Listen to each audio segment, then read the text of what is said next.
It's Rupert here from Action Coach near Kinross in. I'm joined this afternoon by Greg McLardie of Two Hands. Welcome, Greg. Yeah, g'day, Rupert. Thank you so much for having me. So you're quite a long way from home, sitting in Edinburgh. Oh, in some ways, Rupert, my grandfather was born and raised in Paisley, and so in that and so in my soul, I feel like I'm close to home. But I was born and raised in Sydney, and then I spent the last 30 years in Melbourne. Fantastic. And you tell us about Two Hands. So Two Hands is your business. Where did Two Hands come from? Well, the idea behind Two Hands came from a phone call I'll never forget.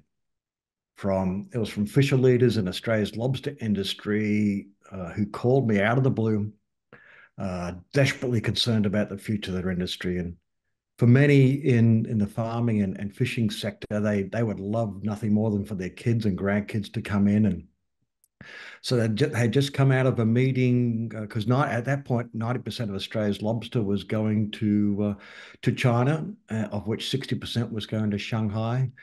And so the exporters were powerful, and the biggest exporter in the industry was a French company, and they met with the leaders in the lobster industry. And this French company said, "You got no option but to take a 40% haircut in price for next season."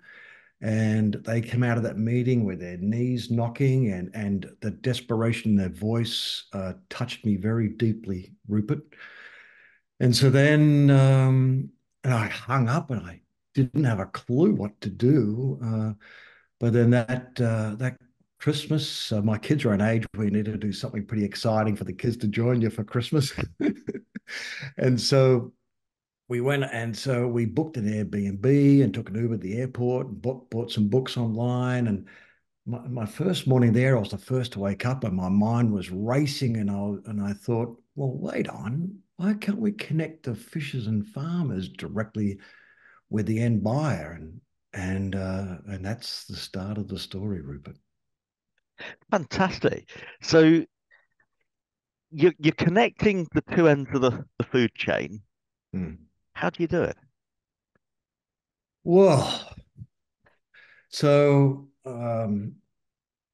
yeah, so what we do is that what we realized very early on is that to deliver a better result, and what we found is that the plight of the lobster fishers in Australia is shared by fishers and farmers globally. In fact, no, the average there's a demographic time bomb, Rupert, where the average age of farmers and fishers globally is over 60. That's according to the United Nations. And so we realized that to produce a great result for farmers and fishers, we needed to turn on chefs, and to turn on chefs, we needed to turn on the consumers and diners. And so we then went about that process, now there's been so much serendipity on this journey, Rupert, that now when I came back from the Christmas holidays, I met up with official leaders, and they loved some of the thinking that I was and cutting out the middleman and going direct.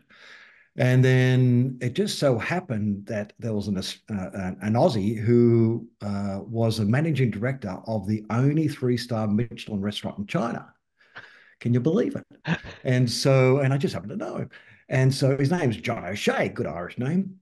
And so I gave John a call. I said, "Hey, John, no, I've talked to the official leaders. I got this problem. Now, what do you think?" And he said, "Greg, that sounds super exciting. When can you come up?" And so I said, "Next week." So I went up there, and he was kind enough to bring in his executive chef. Executive chef of a three-star Michelin restaurant is incredibly busy. So the fact that he gave me time was amazing. And the food and beverage director was there. And no, the chefs at that high level, exactly what you see on those on TV, where when you start talking about food and great produce, they just get off and they're so passionate. And so this happened in this meeting. And then and the chef and food and beverage director got so excited. And John's off to the side, and I heard him whispering towards the end of the meeting. He said, "Wow, no one in the world of food is doing this." And so No, the hairs went up on the back of my neck.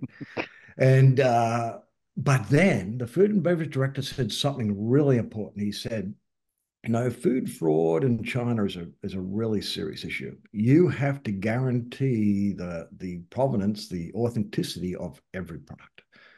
And frankly, it's not just China, Rupert. It's a global issue. And so that was a really important statement. And I knew I'm a bit of a business nerd, and so I knew about blockchain technology, and because there was a lot of hype about blockchain technology back in 2017.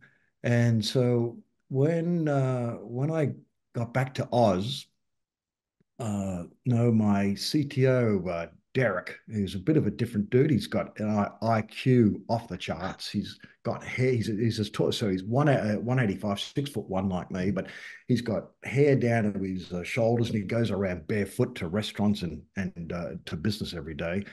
But he's smart as. And he said to me, Greg, don't waste your time. Blockchains, it's just not possible. He said, and I said, okay, why is it not possible, Derek? And he said, well, Greg, you're telling me that he said all blockchain is essentially at its most fundamental level is it's a ledger. So it records transactions. So he said, so you need to have every change of custody of the lobster or beef or whatever it is, um, from the fisher in a village in South Australia all the way through to a three-star Michelin restaurant in Shanghai. Every change of custody has to be recorded to the blockchain. Otherwise, if there's one gap, then fraud can happen and the whole blockchain application is a waste of time. And he said, Greg, going from a fishing village in South Australia to London, he said, I mean, to Shanghai, he said, that is impossible. So, Rupert, I love that sort of talk.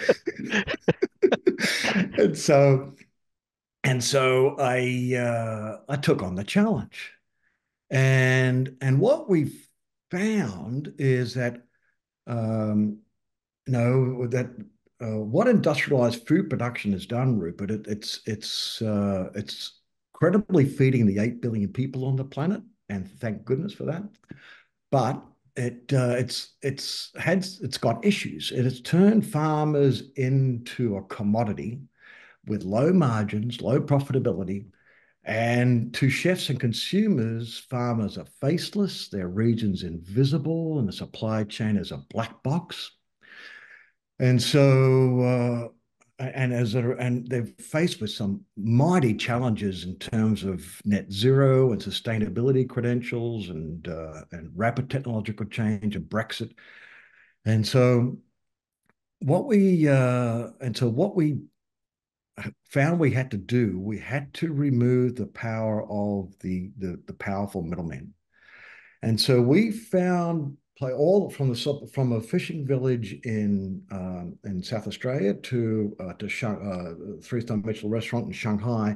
We found partners all the way through who believed in the vision of what we wanted to do to have a supply chain that serviced farmers and restaurants, and not serviced the middlemen themselves.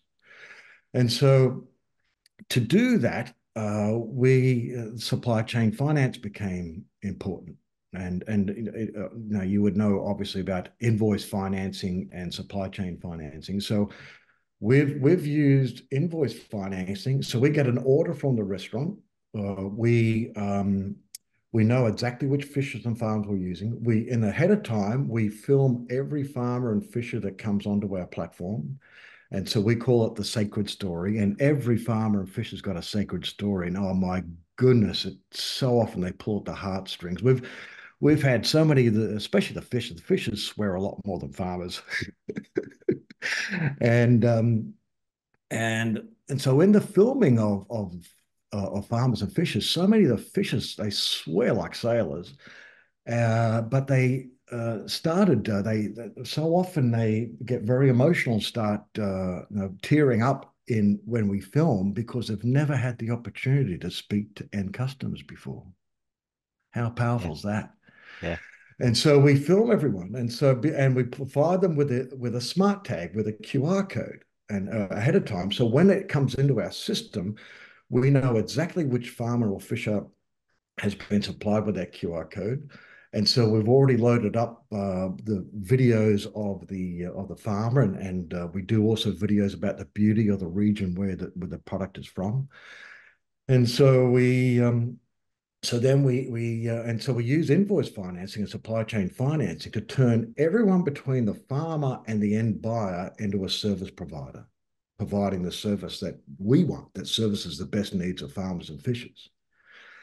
And so when it gets to the end buyer, whether it's a restaurant in Glasgow or in Shanghai or in Sydney, Australia, the chef or a diner in the restaurant can scan the QR code and they can watch a short video of the farmer's sacred story, a short video of the beauty of the region where it's from. There's product information, and then we provide a blockchain dashboard that provides the trust in the authenticity of the product. And so, and this really surprised. We weren't expecting so many times, Rupert, we weren't expecting stuff, and so at what we found is that because the whole supply chain became service providers, they didn't have to buy inventory, and therefore they had less risk, and with less risk, their costs were less. So what ended up happening is that we save over 20% in supply chain costs. And so, as I said, we weren't expecting that. And so, and that's been the case within Australia, from Australia to China, and from all the work we've done here in Scotland. It's the same in Scotland too. So that excess of 20% is available in Scotland as well. And so, with that 20%, we're in every transaction since the first transaction we did, in every transaction we've done, farmers and fishers get paid more every single time. We generally provide a discount to the restaurants and hotels. And now we want to branch into hospitals here in Scotland as well. And then we get paid up to 14% off every transaction. And that's not paid for by the farmer or the restaurant. It comes out of the supply chain Yeah. savings. So that's a long answer to your question.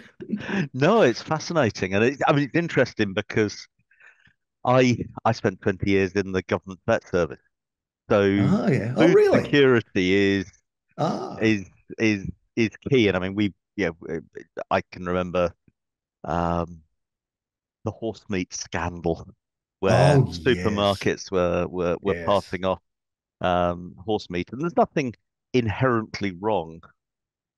Perceptually, it's wrong because in general Brits don't like the idea of eating horses, but there's nothing potentially wrong with eating horse meat if it's produced properly. The problem is most of the horse meat in the UK, because it's been reared for recreational purposes, it's potentially been treated with drugs that are harmful to people and they Oh. get into the food chain. So it's a massive issue, and of course it's in an environment that's not being tracked. So yeah, it's fascinating. In along that journey, there's got to be some challenges, and Oh. you're pulling a huge amount of potentially huge amount of revenue out of those big players that are sitting in the middle of that. I can't imagine that they've been wholly unaware of what you're doing. How have you Yeah. managed that dynamic? Yeah, it's really no, it's really interesting, Rupert. What's been attributed to Gandhi is a quote where he is purported to have said, "First they ignore you, then they laugh at you, then they're angry with you, and then you win." And in Australia and China, that's exactly what we're seeing. And so first they ignore you, then they laugh at you. We got plenty of that. And then and then we got to a stage where some of the wholesalers said, "Hey, listen," they approached some of our producers and some of our restaurants and said, "Hey, listen, this is unfair competition. Two Hands has none of the overheads that we have. It's unfair competition, and so we want you to stop."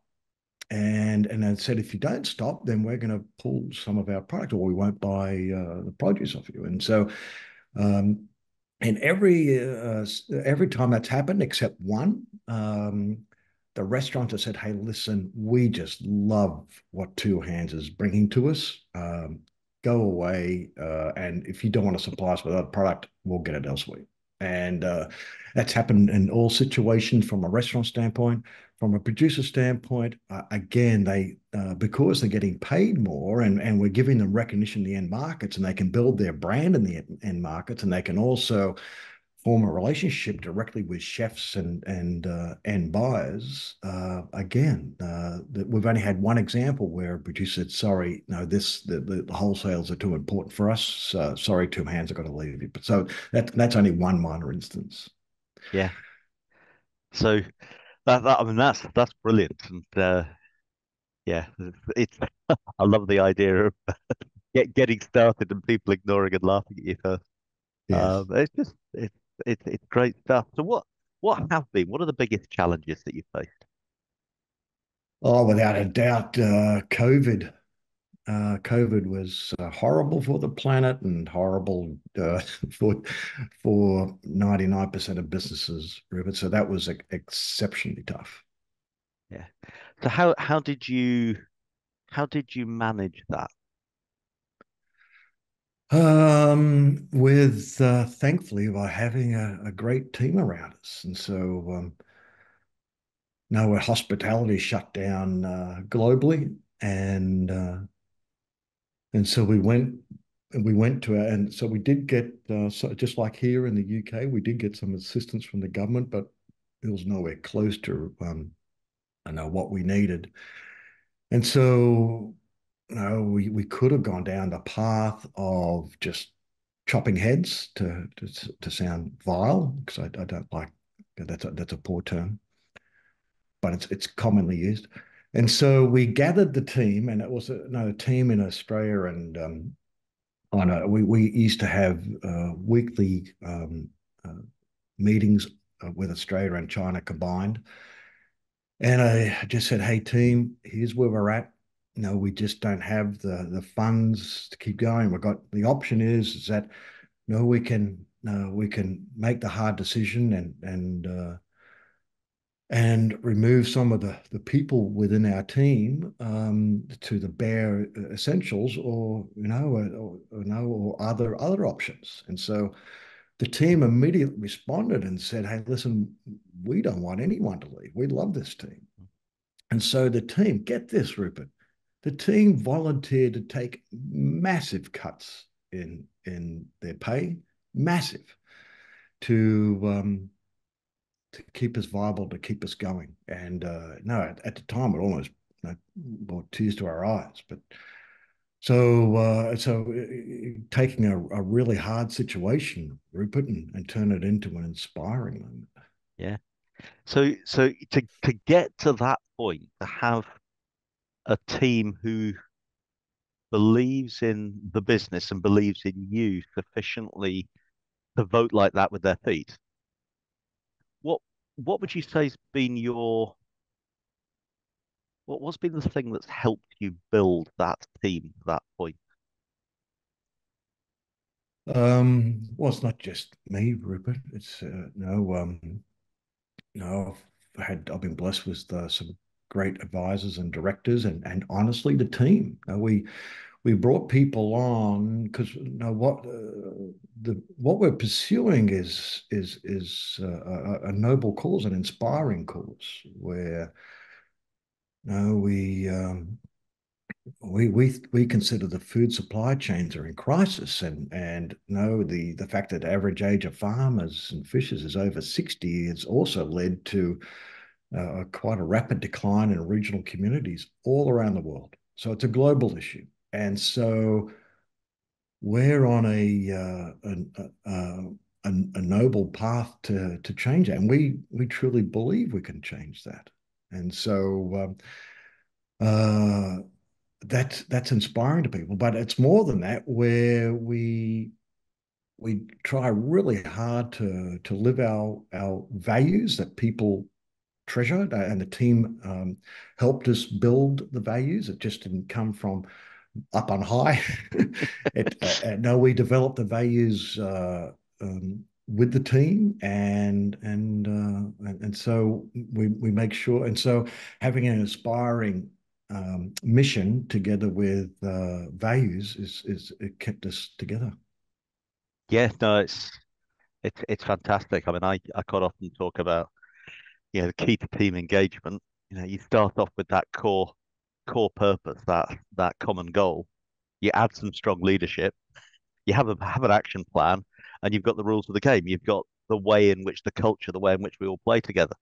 And once you've Mm. got that as the foundation, getting people to take some risk and getting everyone included, you can build some really strong engagement. And exactly what you've just described. Mm. Uh, so what's next? You're what, a year into your journey in the UK here in Scotland. You you've got the business operating the other side of the planet. You're you've got your chain up and running. You've got suppliers and people there. So where next? So we're yeah, Gallagher. So my wife is my co-founder, and no, we've been married just over 40 years, and I got to say, what a so we've got such immense trust in one another. It's and also we offset each other's strengths, and so we work exceptionally well together. I'm blessed in that way, and so we're now seeking. We need an investment and it's a really tough investment environment, Rupert.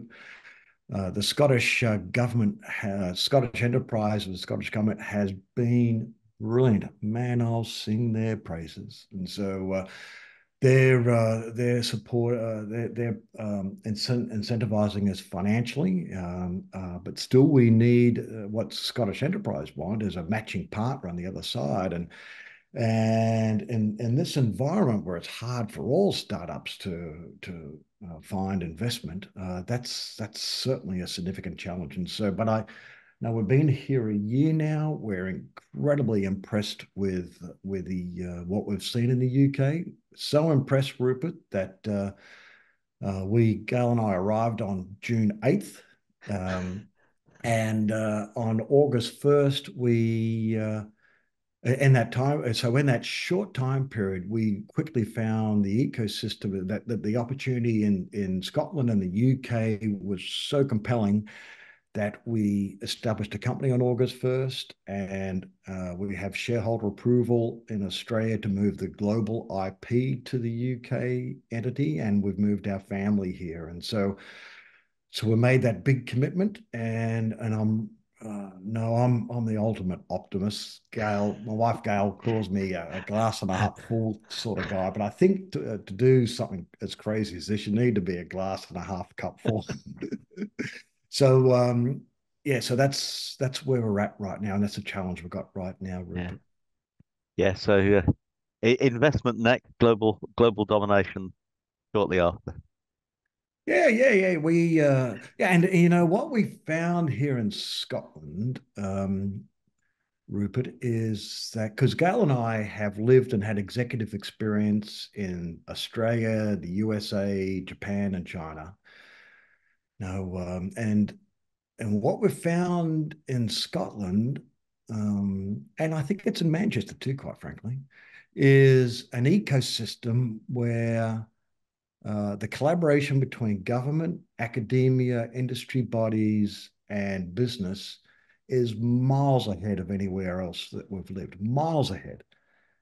And so that was part of what made it really compelling to move here.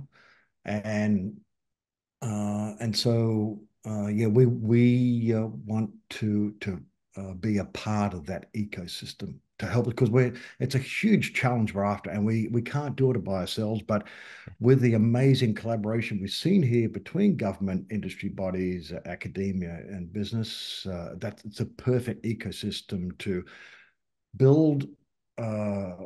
build a pilot, what we can then take globally to tackle this global issue. Yeah.